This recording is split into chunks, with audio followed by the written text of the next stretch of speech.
Welcome back to The Heat. 25 years after the end of apartheid, poverty and joblessness remain a huge issue for South Africa. With unemployment at 26%, there's been resentment and in some cases violence against African migrant workers. We continue our conversation now with Dorina Biko. She's with the Africa Center for Strategic Studies here in Washington, D.C. And from Johannesburg, we're joined by Jean-Pierre Misago. He's a researcher with the African Center for Migration and Society at the University of the Witwatersrand. Jean-Pierre, let me start with you this time. There's been a great deal of anger in African countries over the manner in which South Africa has responded to this problem of xenophobic attacks. As I mentioned, Nigeria is one country that withdrew its diplomats in protest against South Africa. But now, President Jacob Zuma of South Africa will have a chance to restore that relationship with other African countries. He will be playing host this weekend to a meeting of the African Union. How high up on the agenda is this issue, and what is he going to do about it? To be honest with you, I don't think it's very high on the agenda because even if we have seen the president apologizing to neighboring countries, it doesn't seem to be a big issue in the country because the rhetoric from the ruling party is that it's usually criminality, not xenophobia. And that has been the denialism that has kept this thing going on for too long. They discuss it in political circles, but when it comes to taking concrete measures at national level, we don't see anything happening. Once again, I fear this is just a political rhetoric and nothing really on the ground to tackle the issue. And quickly, one thing I would like to say is that xenophobia is not unique to South Africa. Even in our neighboring countries, xenophobia as an attitude is a reality. What is worrying in South Africa is that more and more people are willing to express their attitudes through violence. And people want to address xenophobic violence need to understand the factors that are involved in the pathways from attitudes to violence. And until we understand those factors, we'll never be able to resolve the issue of the violence. Because you can't force people to love one another. That's what people feel. But the problem, it becomes a problem when they start acting on those feelings. And then by acting, they violate other people's rights. It's the behavior that is more concerning than attitudes. You need to understand what is behind the behavior. Dorina, as Jean-Pierre points out, this will not be high up on the agenda at this African Union summit. Is it in some respects a missed opportunity for South Africa to restore the relationship, to address this problem in some meaningful way? You can look at it that way, that it is a missed opportunity, because you are hosting all of these African nations. And the neighboring countries in particular have really sort of suffered with the backlash against their nationals in South Africa. So I would look at it as a missed opportunity to restore sort of regional relations. Jean-Pierre, looking at neighboring countries, the countries around South Africa, should South Africa actually bear some responsibility for the welfare of these migrant workers who are entering their countries? After all, many of these countries actually hosted exiles during the apartheid years and at great risk. So doesn't South Africa owe them something? This is something that's talked about. You have to treat other African brothers because they helped us during the apartheid. But for me, that would be a very wrong approach. It's not about paying back. What about migrants coming from other countries that did not support ANC or the struggle for liberation? How about migrants coming from European or American countries?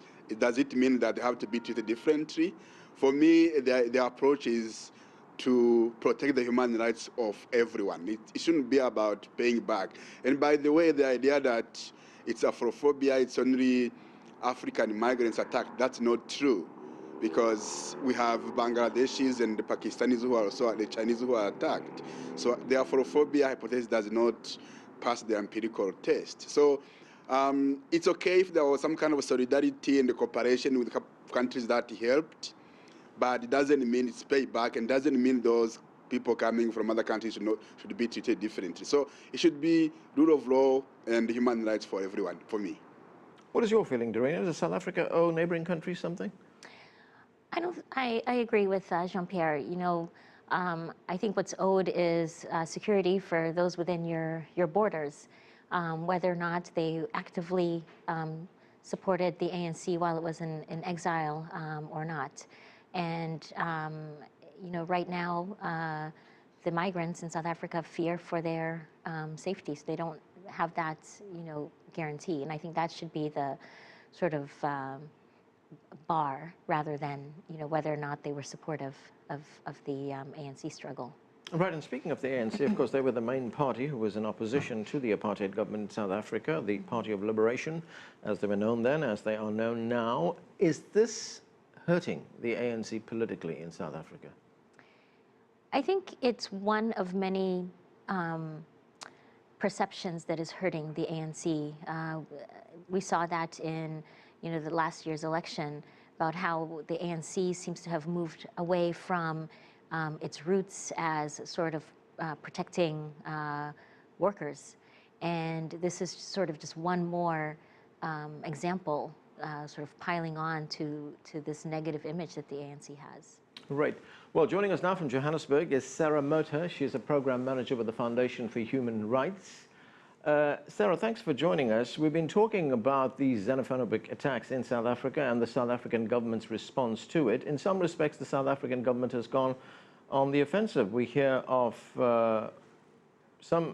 raids being launched against some immigrant communities. There's something known as Operation Fila, where foreigners have been targeted in worker hostels as well as in informal settlements. What can you tell us about these raids, and have these workers' human rights been violated? Thank you for having us. Certainly, Operation Fila has contributed to a gross violation of rights for migrants and refugees, in particular their right to privacy and the indiscriminate arrest that occurred during the carrying out of Operation Fila. This latest round of violence against immigrant communities has been blamed to some extent on the Zulu monarch, King Goodwill Zwelithini, a very influential monarch in South Africa. He wields a lot of influence and power. He said that foreigners should pack their bags and leave, and his supporters, his followers, took that as meaning that they should go on the attack against foreigners. Has he been saying any more about this? Has he apologized for what he said? Has he withdrawn the statement that he made?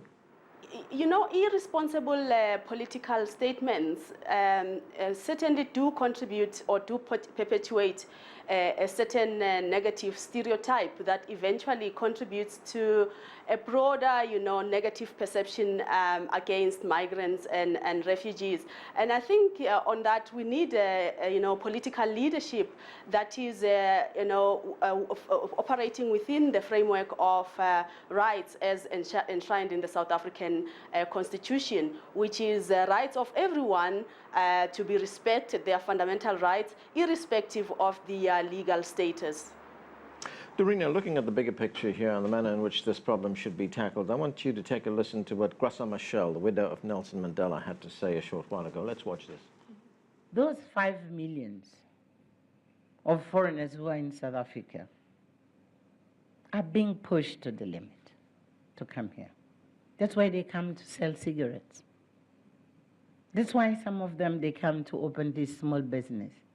The Somalis, the Ethiopians, etc., etc. Why? Because we, the liberation movement, in power now, we lost the dream.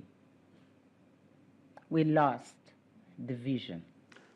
So, Dorina, is she saying, in effect, that African leaders have failed some parts of their population? They failed to provide opportunities for people where people could stay in their own countries. They wouldn't have to be forced, as she puts it, to go into other countries to open small businesses, to try and eke out a living there. I think so. I mean, and we see that not just flowing to South Africa, but of course flowing to Europe now. You know, why would somebody assume these great risks, whether it's crossing the sea or moving to a country where they might, you know, risk being caught up in sort of some mob violence? And it is because, you know, the calculation is I might have a better chance in South Africa than I do at home to provide for my family. And that type of, that malaise we see in many parts of the continent, especially the youth group. You know, Africa has a very young population, Right. and they're not getting the opportunities that they feel they deserve. Yeah. Sarah, we heard earlier on from our correspondent in Johannesburg that the South African government is taking this issue very seriously. They've set up a parliamentary committee which is looking into the problem of xenophobic violence and how to address it, I guess, in the longer term. Do you detect some hope there that this problem will be tackled, that the South African government will do something about the problem they have?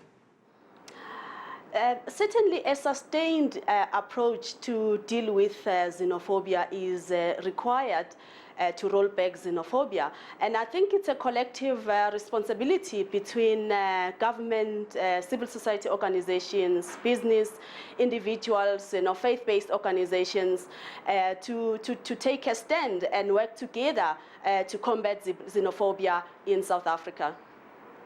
Jean-Pierre, is it perhaps time for the African Union to take the initiative right now, to be more vocal about this problem, to have a concerted solution, to come up with a plan?